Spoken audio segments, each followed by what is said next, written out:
High বন্ধুরা, দেখুন একটু সময় পেলেই আমি দুদিনের সবজি সব কেটে রাখি।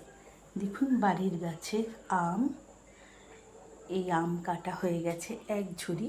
এর আগে তো দেখিয়েছি আমের চাটনি করেছি।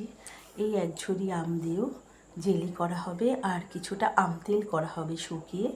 আমগুলো এখনও সেরকম শক্ত হয়নি, কচি আম।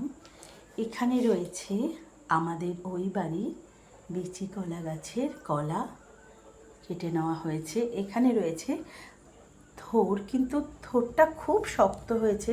বিচি কলার থোড়টা কেন এত শক্ত হলো আমি বুঝতে পারলাম না, মাকে গিয়ে বলবো। আর এটা হচ্ছে আমাদের বিচি কলার মোচা, অনেক বড় মোচা। তো এই মোচাটা কাটা হয়নি, এটা আমি আবার সামনে কেটে রাখবো, কারণ এগুলো খাওয়া শেষ হবে তারপর আমি আবার এটা কাটবো সময় পেলেই কেটে। এটা হয়তো সামনে মঙ্গলবার নাগাদ রান্না হবে, তো তাই জন্যই গোটা রয়েছে। তো দেখিয়ে দিলাম।